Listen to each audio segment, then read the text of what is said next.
to the moon or something. Good afternoon, and thanks for having me again. I hope you're not tired of my ugly face. Jean-Pierre, you can just turn it slightly and then it will go up or down. And, yeah. Just so that it doesn't disturb you. Yeah, maybe yeah, like this, slightly. Yeah. Ugly system.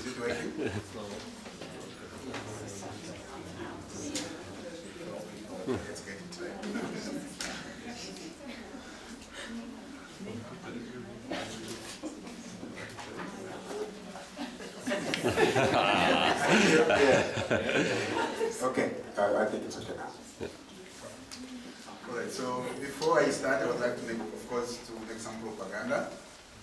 I'm from the African Center for Migration Society at Wits University, and we do research and training on migration and displacement issues, not only in South Africa, but also in other African countries.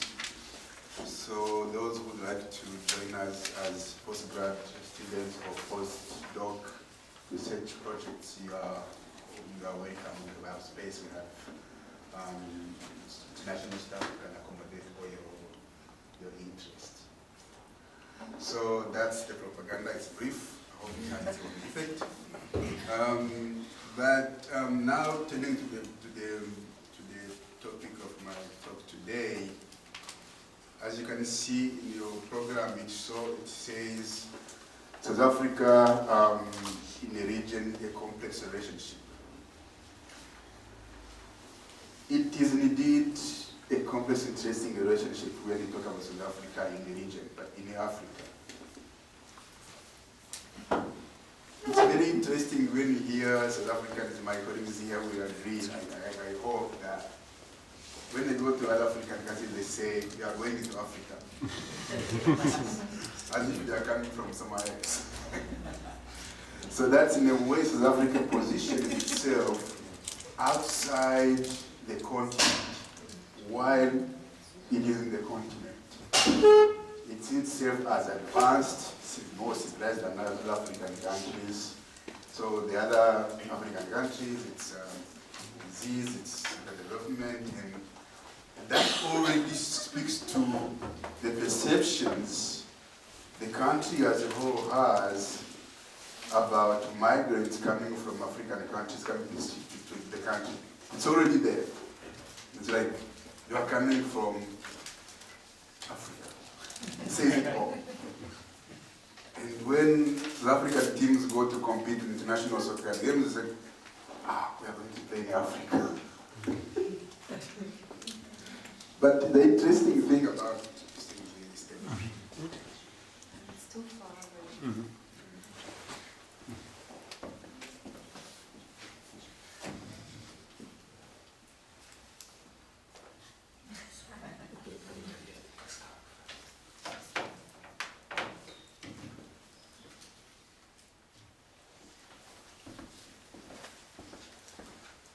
The interesting thing about that positioning is that other African countries or migrants living in South Africa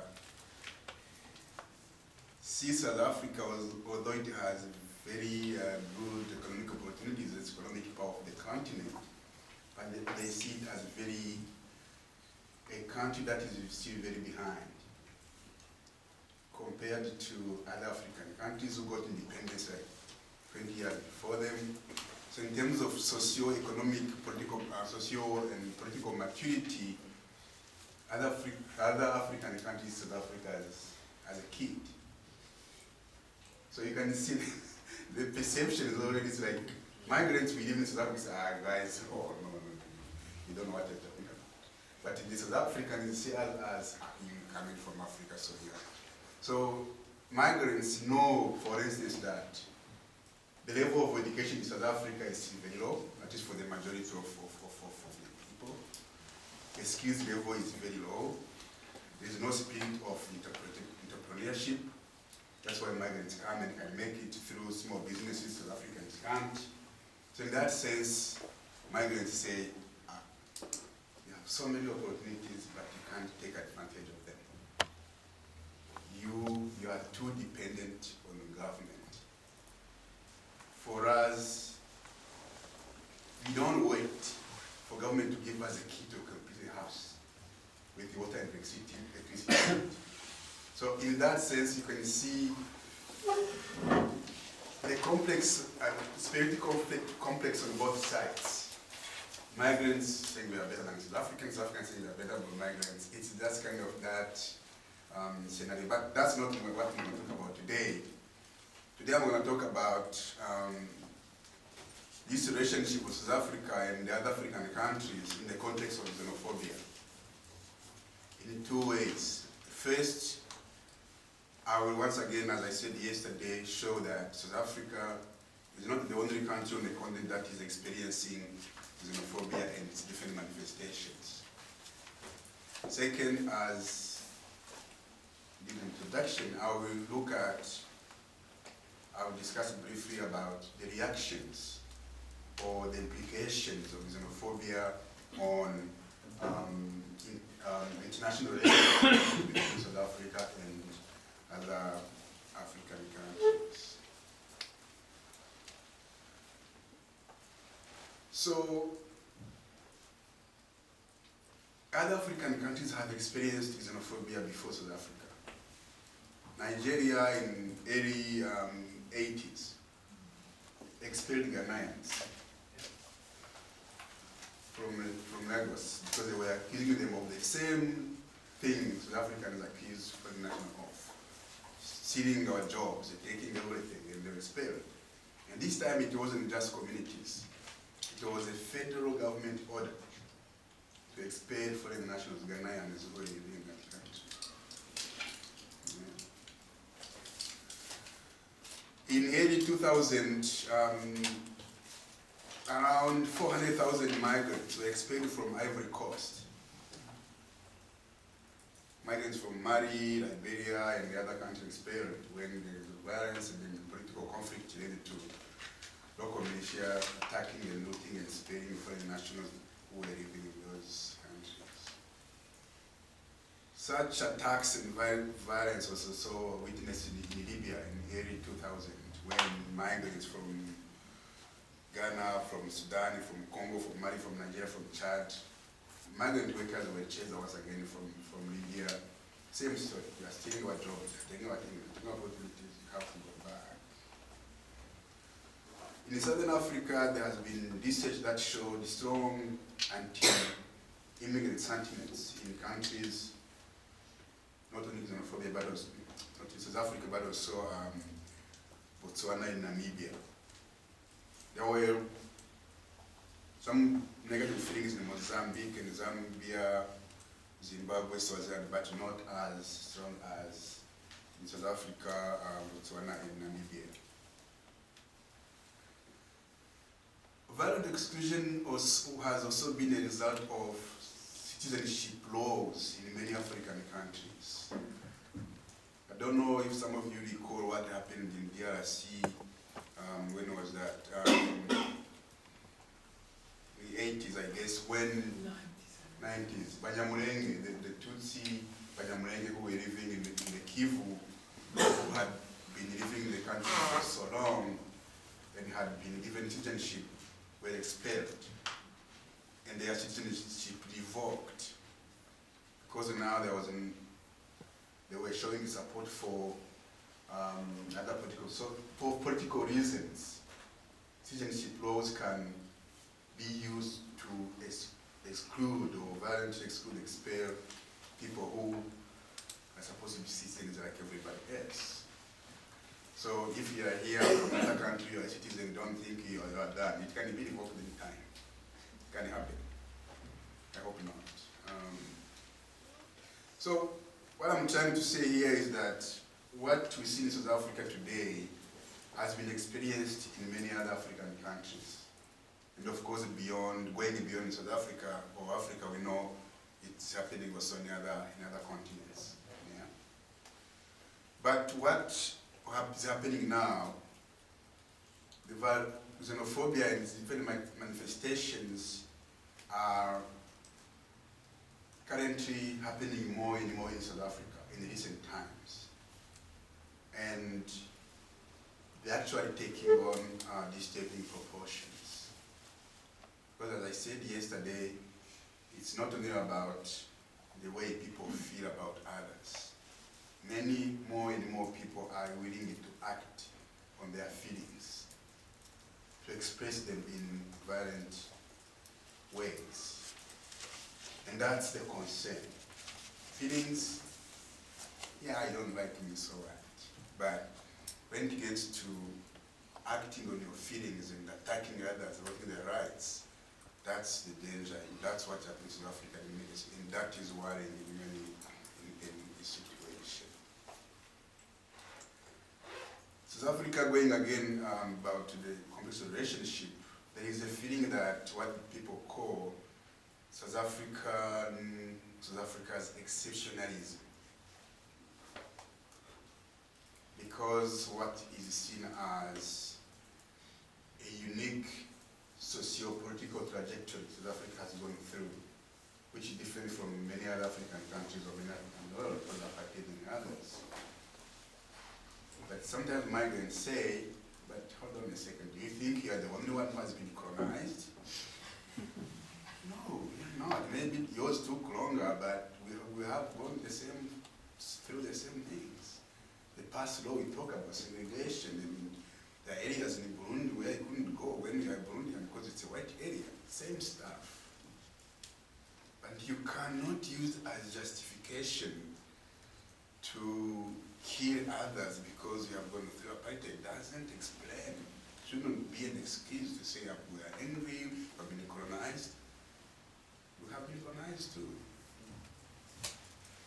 But once again, to show that people who have gone through different political trajectories and are not immune to this kind of negative attitudes in the virus, because we've seen it in other countries as well.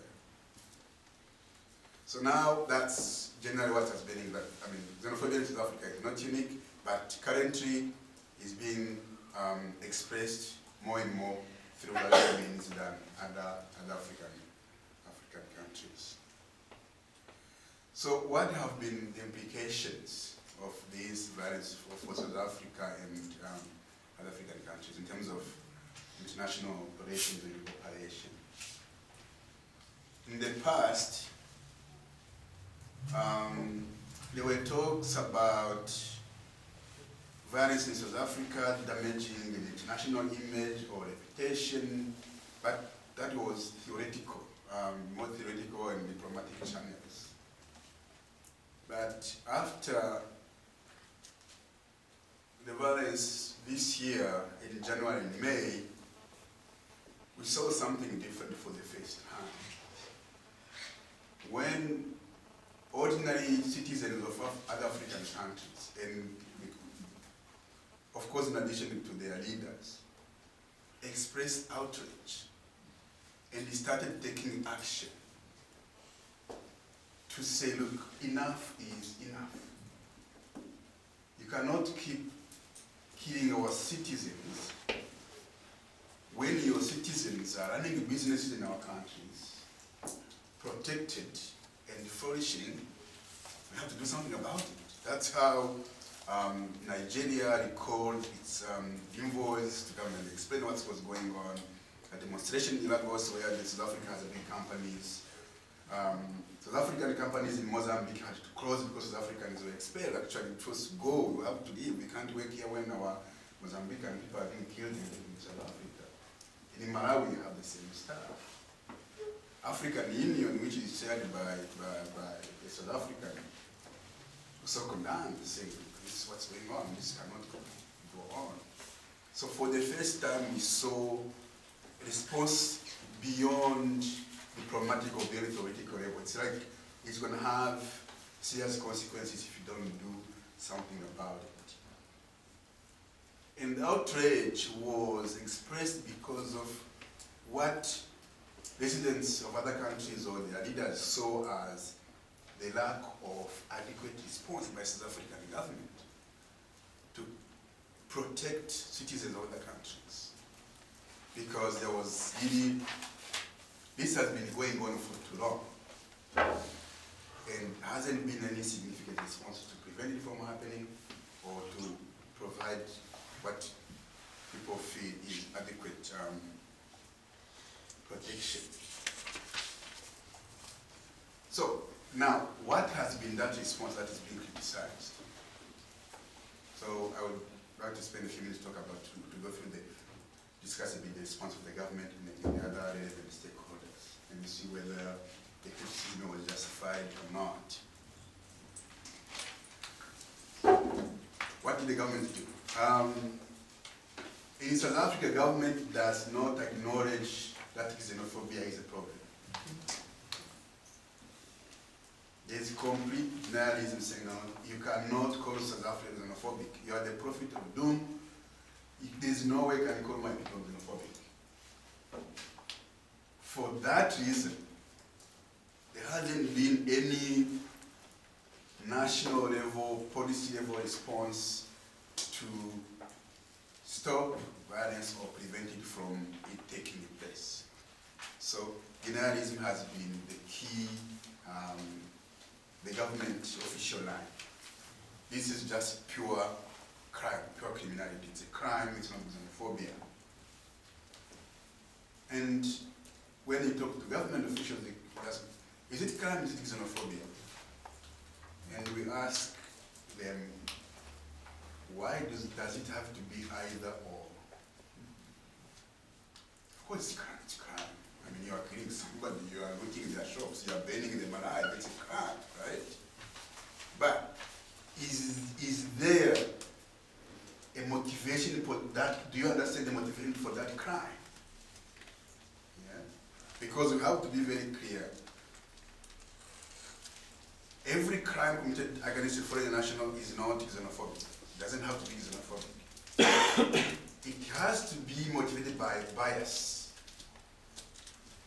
to be xenophobic. That it's a hate crime, bias motivated crime. That bias has to be established before you can call an incident xenophobic. How do you establish bias? Violence usually happens following, for instance, eviction notices. When the foreign nationals are given letters, you leave in 2 weeks' time. If you don't, we are going to attack you and kick you out. Or messages, radio, television, are going to kick them out.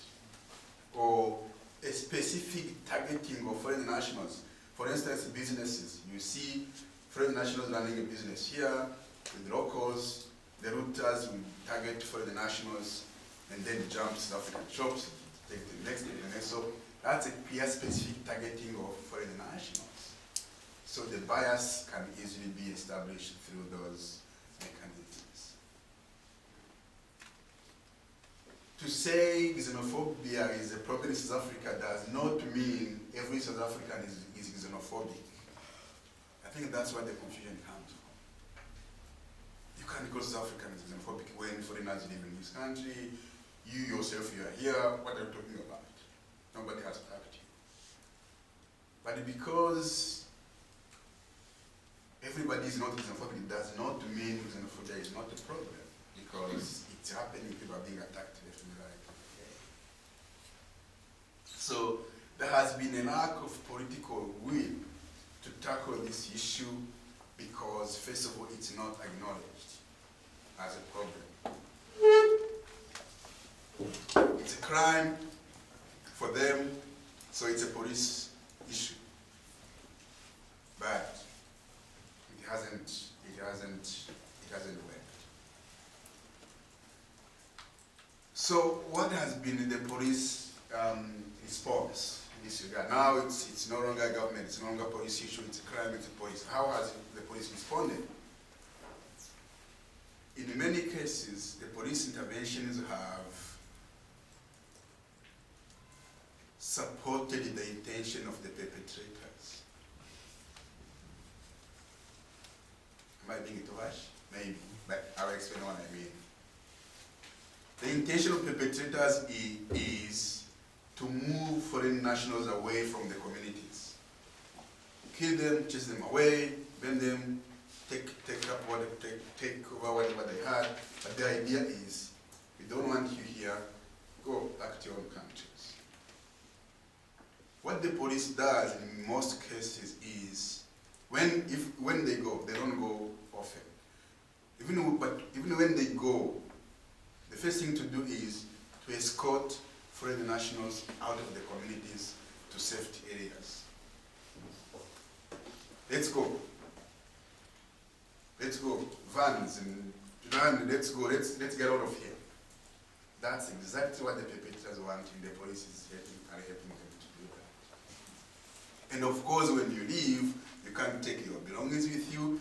Now everything is open up for everyone to take. I mean, it's open fit. It's there for everyone to take. In the other instances, you see the police standing by when looting is taking place. When it's taking place, police standing by, videos are saying, standing by. It's like protecting the looters. With the gun, it's like that, standing by when looting is taking place. Nothing happening. And of course, in the other instances, you see the police helping themselves. So part of the looting and taking things. The other instance is when, even when the victims go to the shelters, you will see the police and Home Affairs officials coming to check papers.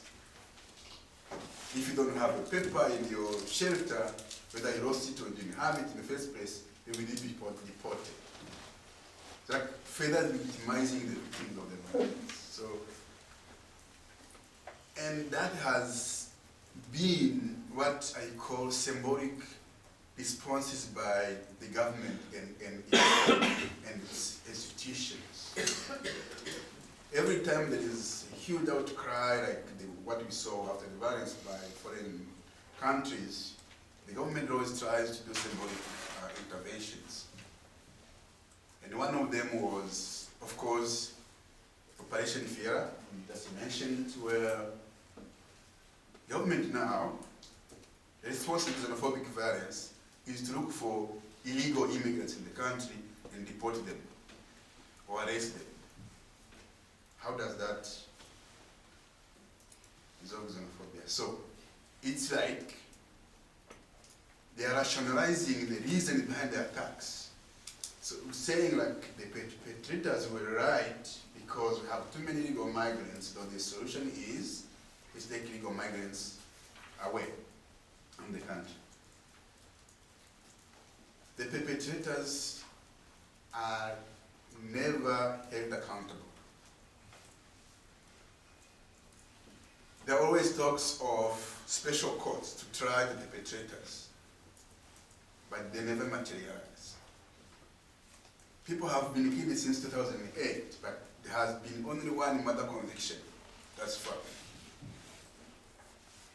No evidence, no translators, no witnesses, nothing happens. And people who organize violence are well known in the communities.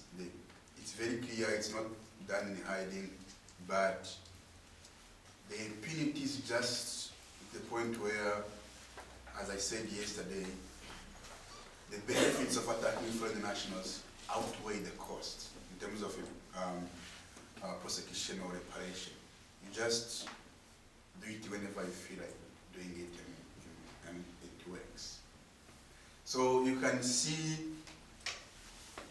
the state response and its institutions has been very, very weak.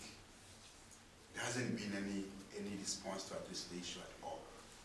So for that reason, I think I would understand the frustration by other countries and their residents. Look, you are not really providing protection to our citizens in your country.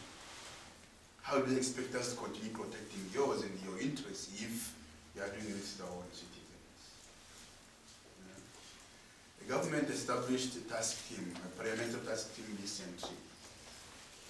And the conclusion was the violence is not xenophobic, and they called on academics and journalists to apologize for calling that xenophobic. You have xenophobics. How dare you call these things xenophobic? So you can see it's something that is not, government officials don't want to hear their discussions. When you talk to officials individually, informally, they know it's a problem.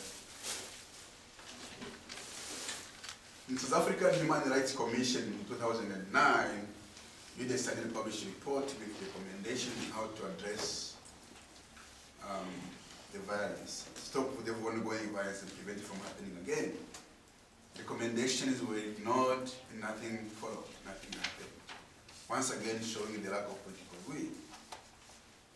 The question is, why? Why is there no political will when this is definitely a problem everybody? It's a crisis everybody can see. I'm not sure I have the answer, but from our research, from what is on the ground, it is because the community leaders who represent the government at the very local level are the ones behind the violence. In terms of either organizing it directly, or in terms of lacking the authority and the power to uphold the rule of law. And there is lawlessness in that area, so acknowledging xenophobia as a crisis, a problem, it's a condemnation of the government and the ruling party. And I don't know if I would Zuma, I would accept that xenophobia exists. I mean, it's not only Zuma, by the way. Many countries in Europe and America, don't accept, they didn't accept that xenophobia is an issue. They would like to call it just criminal, a few people who are criminals here. It's more acceptable going that way.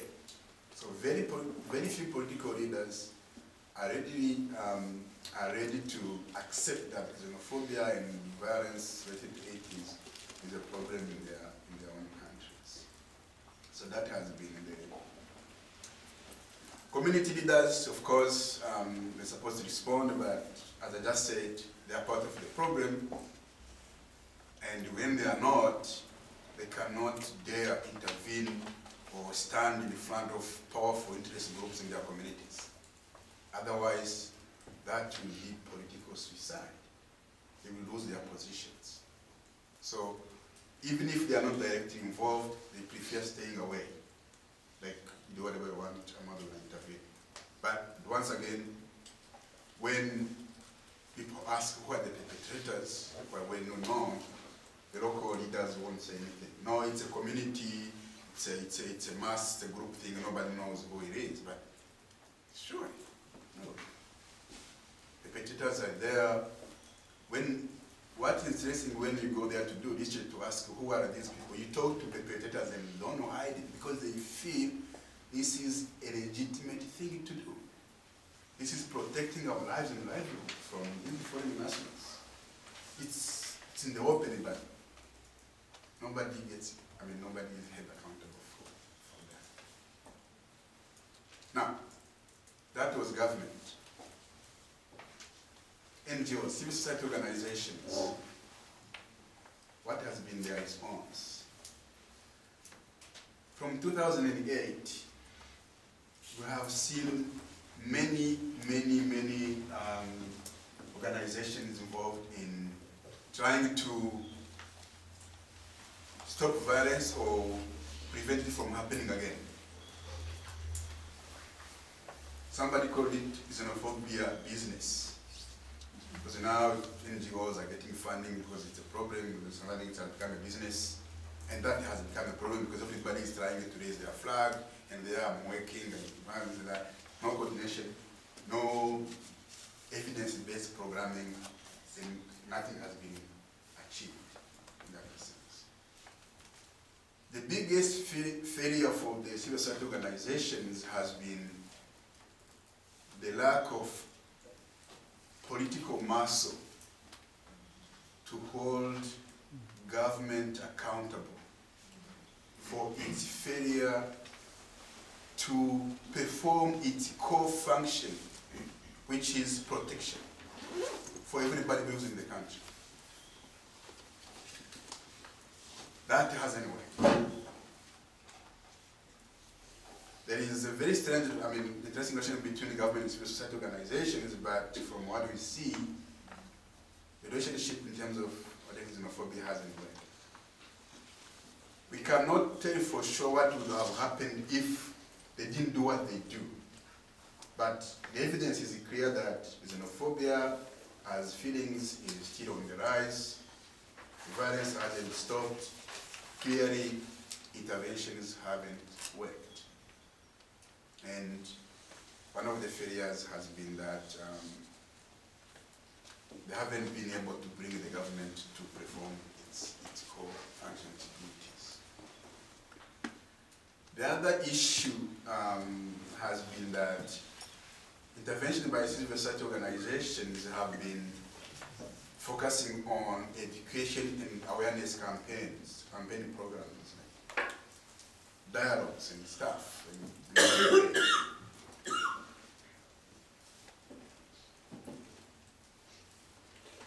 Okay. Yeah. My colleagues told me that I'm going, nothing personal. So what that does is trying to address attitudes. Yeah, the way I feel about the other. First, they haven't succeeded, but the main problem I have with those interventions is that they have an assumption that by addressing attitudes, they will prevent behavior, which is not always correct. As we all know, attitudes are not a good predictor of behavior. And xenophobic violence is not only about attitude, it has instrumental motives that go beyond attitudes. I'll give you an example. In one of the townships in Johannesburg, there was a civic organization called GAKA, what pronounce it? It's Jeff. Jeff is the leader of that organization in that HV. Jeff is a guy who lives in that particular location and has named that place after his name. Now the place is now called Jeffsville. He's not the leader, he's just, this is my space, Jeffsville. Now what happened in Jeffsville was that in 2008, the guy mobilized communities to chase away foreign nationals. After a few days, he organized the integration program to bring them back, but now at a fee. If you want to come back, you queue here, you pay, I show you where to build your shop, where to run your business. You are now under my protection. Now you can see behavior goes beyond attitudes. It's completely beyond that. You cannot solve with dialogues, with education campaigns, and that you can't do because there are tangible material benefits that are involved.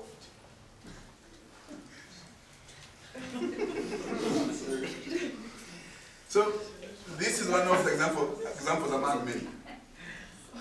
So when you target xenophobic violence through awareness campaigns, you're not reaching the core issue. As I said yesterday, my concern is that it's not that my neighbor doesn't invite me for Sunday lunch.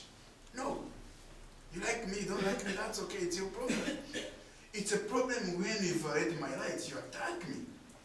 And violence is usually motivated by clear socio-economic and political incentives. It has become one of the tools local aspiring leaders use to have community leadership. And as we know, community leadership comes with power, with money and revenues, because local leaders say they do voluntary work, but we know it's not true. They charge for services.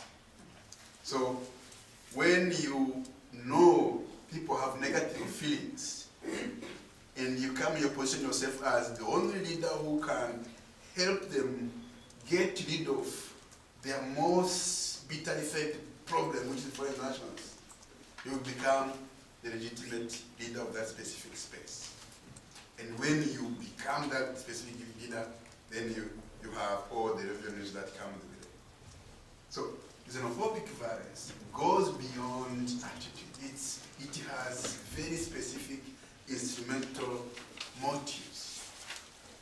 And so those who want to stop the violence and use only awareness campaigns are going to struggle to stop it, because it's not just about attitudes. Even if they succeed, they won't stop the violence. So what I'm trying to say, I'm not saying education awareness campaigns is worthless, it's nothing, but they have to go hand in hand with interventions that target behavior.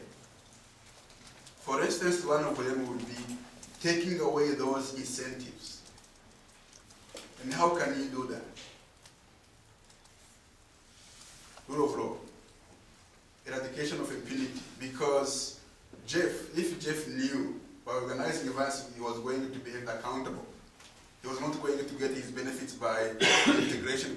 He did the integration before government proposed its own, before everyone else. 2 days, guys, you want to come back? Queue here. I will show you where. Buy stamp. It's interesting stuff. I mean, if you take emotions away, you find that funny very, very, very, very great. I mean, emotions aside, right? This is a business.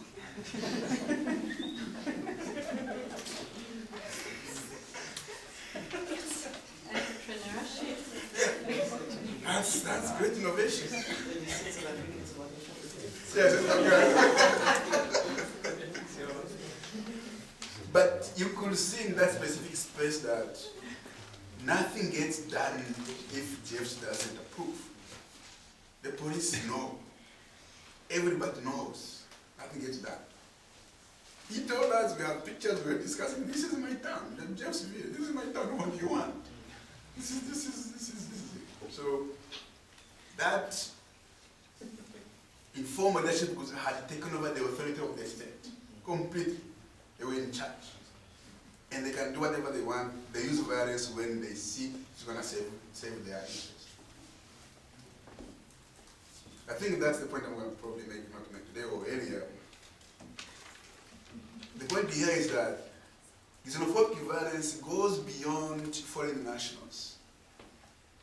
It is not about, it's about certain groups deciding who has the right to live in a certain space and who have the right to resources within that space. And that's dangerous because it takes away the authority of the state, and who knows what the next group will be. Today could be foreigners. Tomorrow could be Indians or whites or middle class. Because everybody is an outsider in some way. Yeah? Depending on who is labeling, who is going to use it, you can move. So, the focusing on community dialogues and awareness campaigns ignores the motives that are behind the violence and does not address them. And that has been the key issue, because we have people in those spaces who have organized violence many, many times. And those are not reached by those awareness campaigns. They don't even attend. Yeah? It's like when you call a meeting to discuss peaceful cohabitation in foreign nationals, those who come are already those who are already willing to talk and who are already, you are preaching to the converted. I don't know how we put it in English, but you know what I mean. It's already those who already have that feeling that it's okay, we can live peacefully.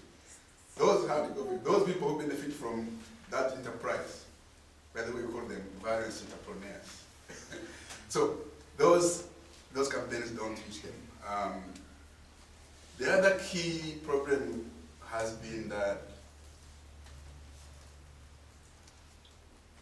organizations have made this, have designed interventions that are seen as pro-migrants. We are here to protect migrants, for the rights of migrants, of this and that, and you don't realize that by doing that, you are further polarizing the communities. So the communities, so if you're talking about migrants, who is talking about us? Who is helping us? UNHCR goes in with help, assistance, and selecting migrants from the local communities members who are so poor. But say, okay, so now foreign nationals are more special than we are in our own country because they have international allies. And some local business people feel that UNHCR is giving money to refugee and asylum seekers to start businesses.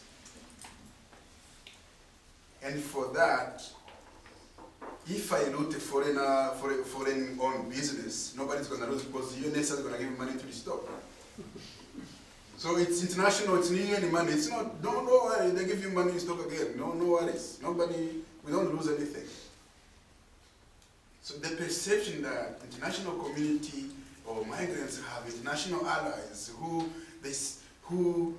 are concerned by their rights more than the rights of citizens is making actually the situation worse. Yeah? Because it's Operation Fear, when it started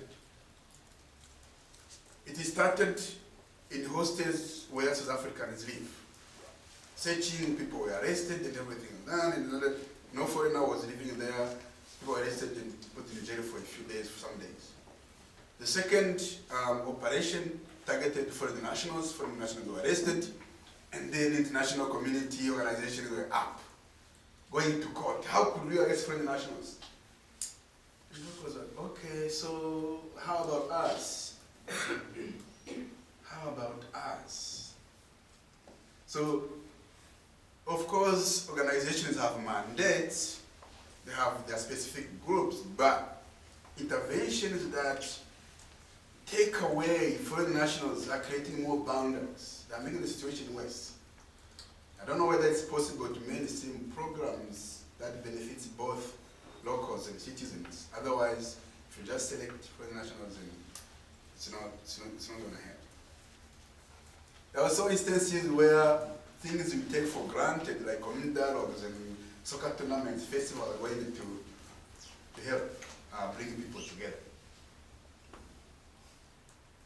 There had been incidents where an organization organized a soccer tournament, a foreign team playing a local team, and there was a prize money at the end, and then the foreign team won. They took the money. Do you know what happened? They were beaten up. They were beaten up after the match. The money is ours. How dare you?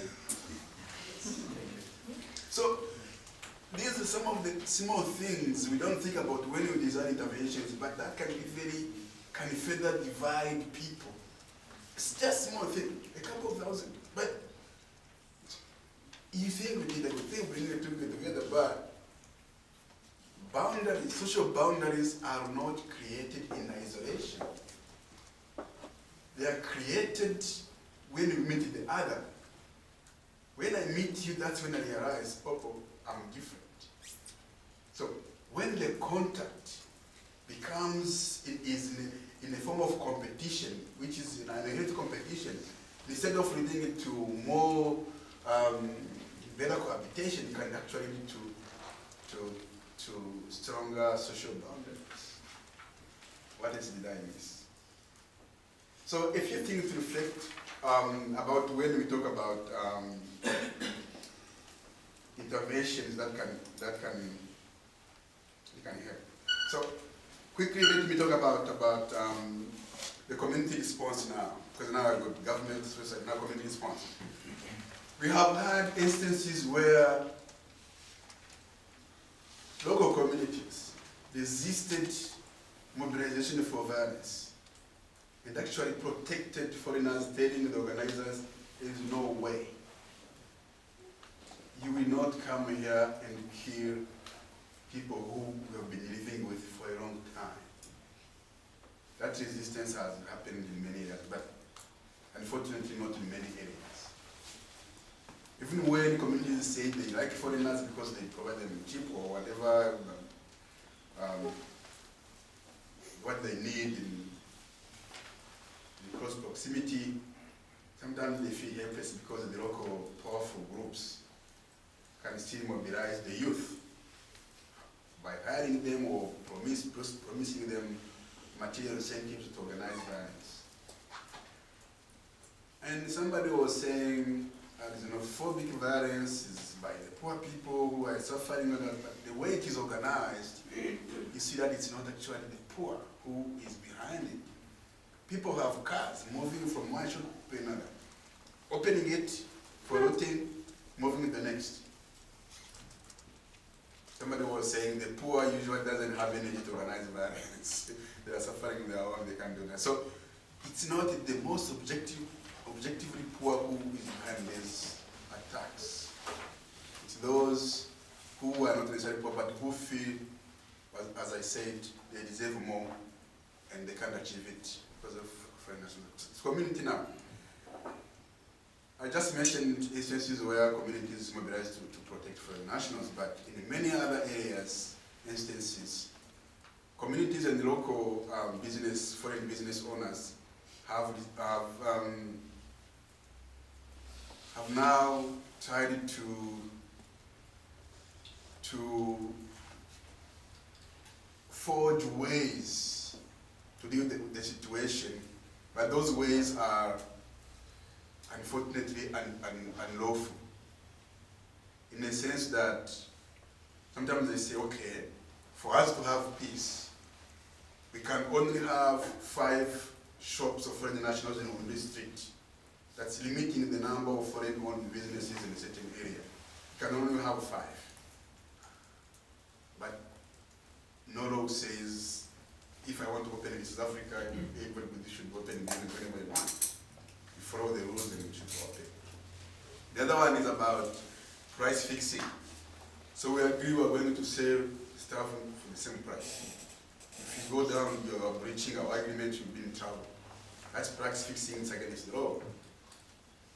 And those things cannot be enforced because those who are part of that agreement, they don't represent everybody. Tomorrow another foreigner will come and start a shop there without not aware of that agreement.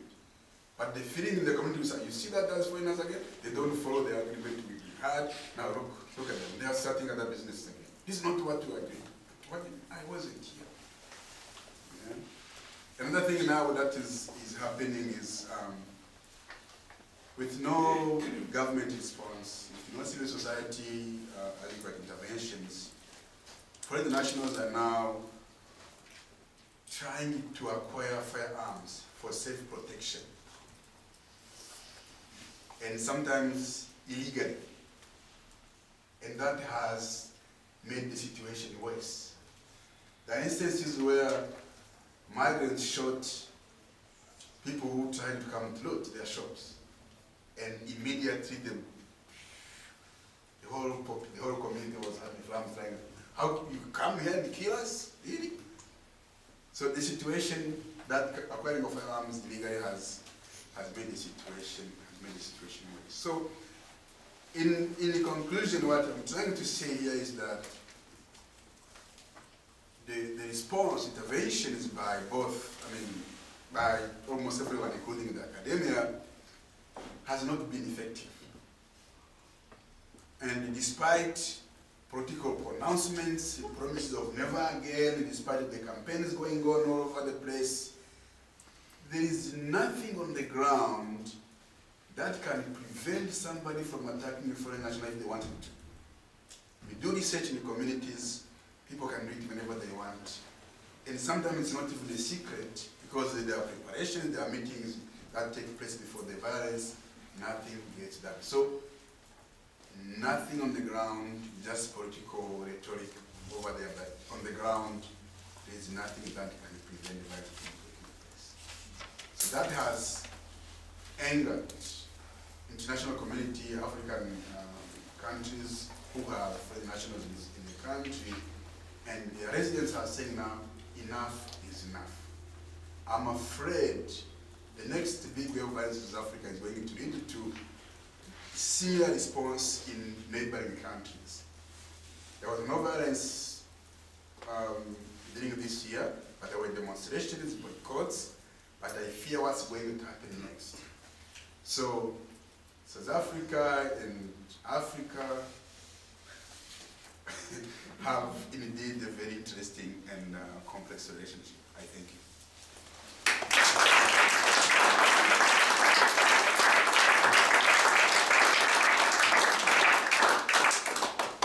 Thank you very much for this very insightful overview over the topic, ranging from the national to the local level.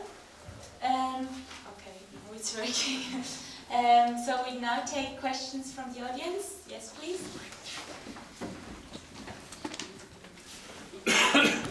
Yes, thank you very much. I remain slightly confused about what I perceive as your separation between xenophobia and attitude. On the one hand, you insist that violence was xenophobic. On the other hand, if you speak about Jeff, you say this is not xenophobic, this is criminal. He is organizing rationally people in his interest. I think that conundrum can only be resolved if you look at the levels. So, in order to organize xenophobic violence, you need both somebody who is conscious about what he's doing in his own interest, and you need people who believe that foreigners are evil. So, you need to address both attitudes and what people are able to do. So you need both police and government measures and control, but you also need education. And without the attitudes, and that's true for Switzerland as it is for South Africa, without the attitudes in the population, those organizing for xenophobic reactions or racist reactions have no chance of being successful.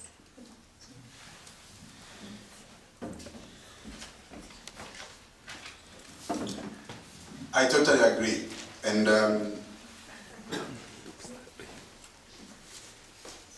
maybe I didn't come across clearly, but it's not a contradiction. Xenophobic violence cannot be xenophobic violence without xenophobia involved. It's definitely there. And but the message I was trying to say, xenophobia alone does not explain violence. There are other elements that add to that. And that's where the GFs, the motives come in. But you're right, that's what I'm saying. Look, xenophobia is one of the elements.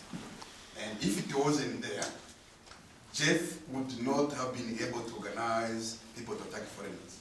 So Jeff capitalized on negative attitudes people have already. You are completely right, you're right. So attitudes have to go hand in hand with the violence. The main issue about attitudes is, how do you change somebody's attitude? And whose attitude did you change? The population changes all the time. New generation is calm. Whose attitude did you target? Who? I understand. And to be honest, there have been a number of programs on these campaigns, but in Gauteng, for instance, the recent result shows that attitudes are not going down, despite all those programs. Actually, there's a rise in those negative attitudes. Maybe they would be more higher if those interventions were not there, but they haven't been able to reduce them. But I agree completely with you. Xenophobia is part of the problem, and that's what I was saying. Look, if you do awareness campaigns, can you add something that target behavior at the same time? Because it's possible. You can do awareness campaigns. You also try to do what I always mention about conflict resolution mechanisms. Because there's a possibility that you can have inclusive mechanisms in the community level that actually, because the conflict is there, people complain about the time, But is there a way the conflict can be resolved before it becomes violent? So I totally agree with you. Xenophobia is part of the problem. You cannot call it xenophobic violence if there is no xenophobia involved. But interventions have to target both the attitudes and behavior to be successful. I don't know who went first. Start here. Thank you. I would like to speak about the spatial aspect. Xenophobic violence doesn't take place in the cities, it doesn't take place in the suburbs, it takes place in the former locations, townships. So I think that's something that makes it possible for the government and the elites to be in denialism, because it's not where they are. And I mean, this spatial separation goes back to apartheid. It's really the heritage of apartheid that is still organizing society along spatial lines. And I think that's one thing that makes it really possible for not only the government but also the middle classes, the educated elite, maybe to speak about it but not really to act and to feel concerned, even though it's a threat to the whole society. And the denialism reminded me of the HIV and AIDS crisis, where the South African government really managed to postpone any efficient action for a number of years with a lot of damage done. So maybe you can comment on that.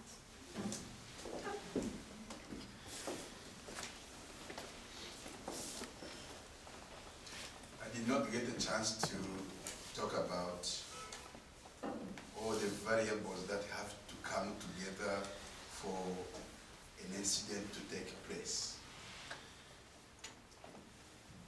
There's a number of variables you have identified over the years.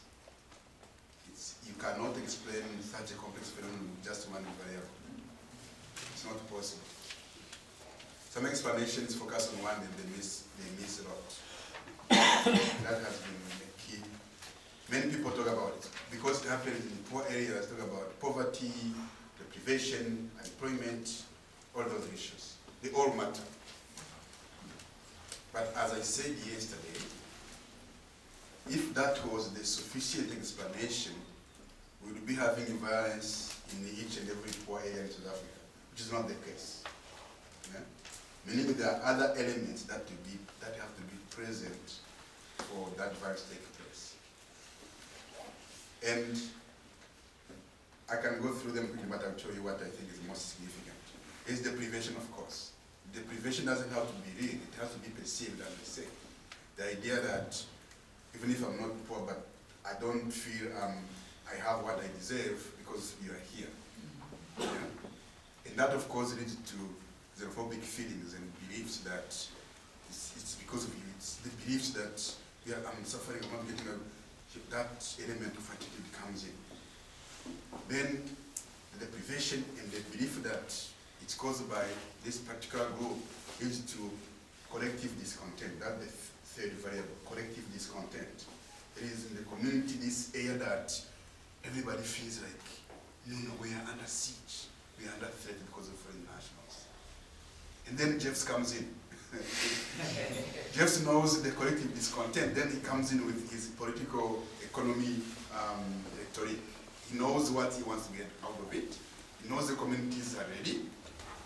Then comes mobilization. So how many now? Deprivation, beliefs, collective discontent, political economy, mobilization. Because now Jeff calls the community, before, and actually to be collective, somebody has to make a call, bring people together, right? And mobilize them, harangue them in public meetings, let's do, if you don't this, that. But we have evidence that mobilization, even if those other elements are there, they don't succeed in triggering violence if governance doesn't allow. Local governance, community governance, informal or formal, meaning that governance provides what we call political opportunity structure for all those other elements to produce violence. In what way? First of all, I told you that in many cases, local institutional leadership is involved. And when they call the community to attack foreign nationals and the feelings are there, that's easy. It's very easy to do. Yeah? In the other instances, the local government leadership is weak and Jeff has taken over. And now he has the opportunity to organize violence because nobody's going to do anything but to stand in his way.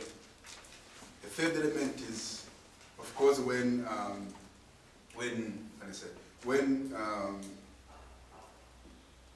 even when local leaders, official leaders, are not part of it and have not necessarily lost power completely, they don't want to get in the way of what the communities want. Because this is what I said once again, these are the very people who gave you that position you are in. And you know they don't like foreign nationals. So if you stand in their way, you know you're out. You're gonna, as I said, it's political suicide. They stand away. Okay, I can't be part of it, but it's okay. Yeah, I'm gonna look away and do what you want. But the other issue, of course, has been the lack of conflict resolution mechanisms. That's part of governance. The other issue has been impunity. People have been attacking foreign nationals like 20 years and have been killed and stuff, but nobody is held accountable. So that element of governance is a difference between affected and unaffected areas, because we have areas that are potentially volatile, but areas where communities mobilize, leaders mobilize communities to say, look, this is not going to happen. Now, can we have all these 6 elements in suburbs? No, we don't. We don't have Jeffs who want to benefit from attacking the others. And I don't see somebody coming to mobilize me to attack anyone.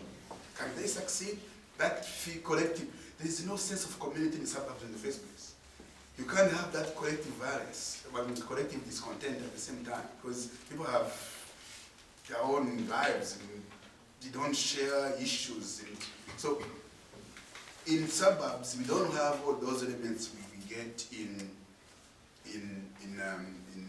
poor townships. Sometimes even the prevention is not fed at the same level, but the feelings, negative attitudes are there. I give you an example. In 2008, many foreign nationals were displaced and taken to police stations.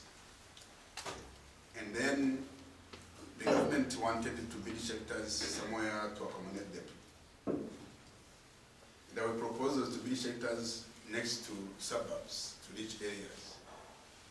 And before that, middle class and everybody was in the streets supporting the foreigners and chanting, don't kill my name, don't this and that. But when the proposals came through to say, let's build shelters next to you here, everybody says, no, not here. Not, please. It's going to damage our property, it's going to make sure the value of property go down, we can't. They refused, they went to court. So that kind of,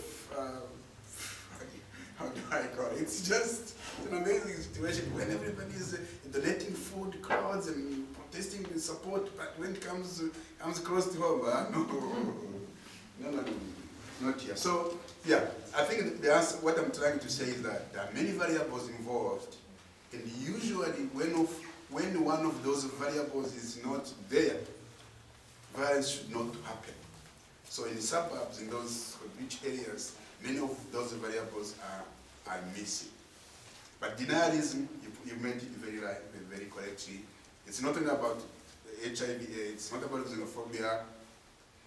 Our political leaders have a problem accepting mistakes.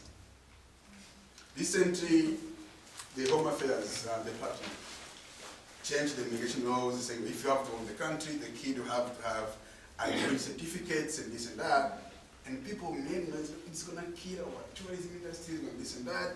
I said, no, this is our country, we have to make laws. After a few months, the tourism industry is going down, everybody's crying, and now they are going back and saying, okay, well, no, we have to check this.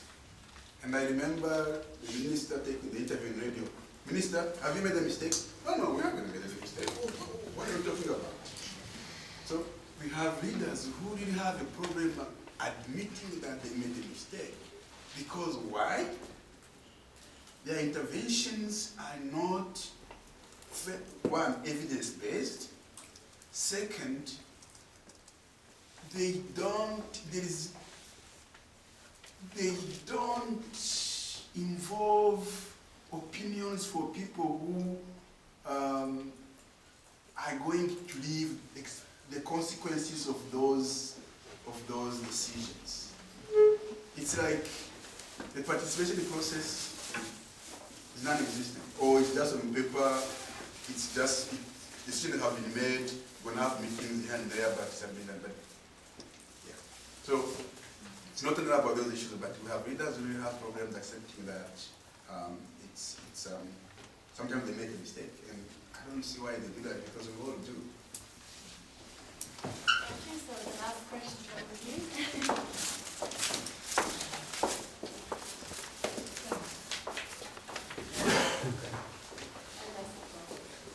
Yeah, it's not very important, but during your last sentences on your speech, you were saying that let's say intellectual and even government interventions, campaigns, etc. have brought nothing.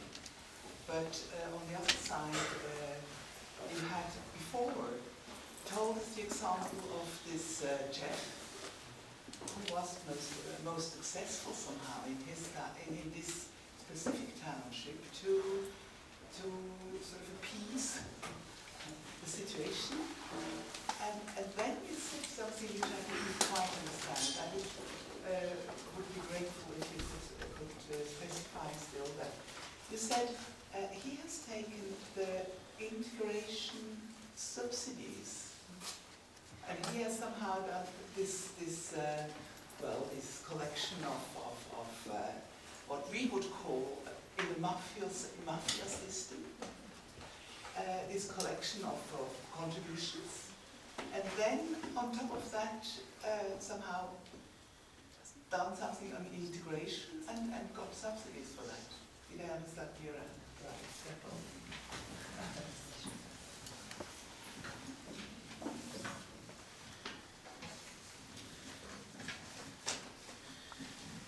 I think on this last one,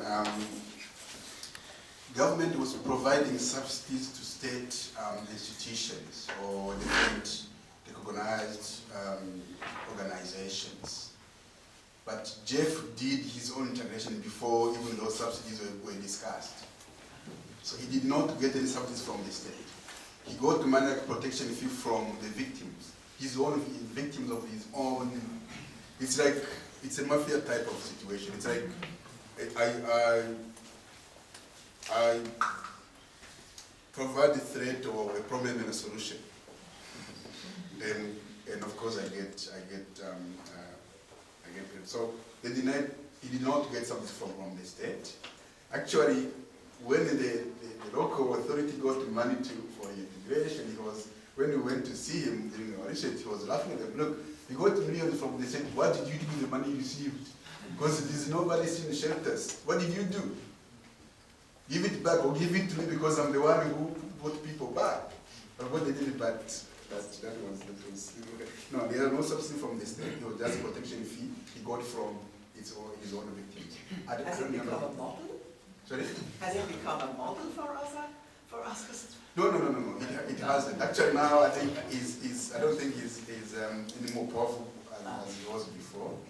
But that was just an example to show how violence goes beyond just people's feelings and attitudes. Because in other areas, as I said, people have political motives to get the monopoly of legitimate kind of leadership of that particular space.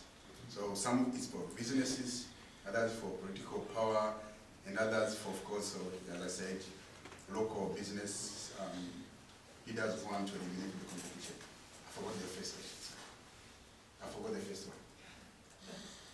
No, it was actually just about Yeah. that the state somehow accepts this mafia development fully. There is a very strange relation between the state and civic organizations. There is a big civic organization called SANCO in the country, South African, SANCO. Sometimes when we ask, what do you do, what is your role, it's like, we are the eyes of the community. It's like, there is an institution that is between, there is a government, there is local leaders, there is the SANCO, which was all part of the ruling party or whatever, but which is like, there always contestation, fighting between SANCO and the local leaders. And in most cases, SANCO mobilizes communities to fight the ANC. And I never understand that relationship. And you find that it's just weird. They're supposed to be working together, but sometimes they fight and it's messy and stuff. So, civic organizations in South Africa, local ones, communities, have some power. And they use it strategically for their own benefits. And of course, as you all know, the ruling party political base is in those communities. And sometimes you have to tread very carefully what you do with those, because that's where you get all your Thank you very much. So we will have a break now until 3:45, and there will be coffee again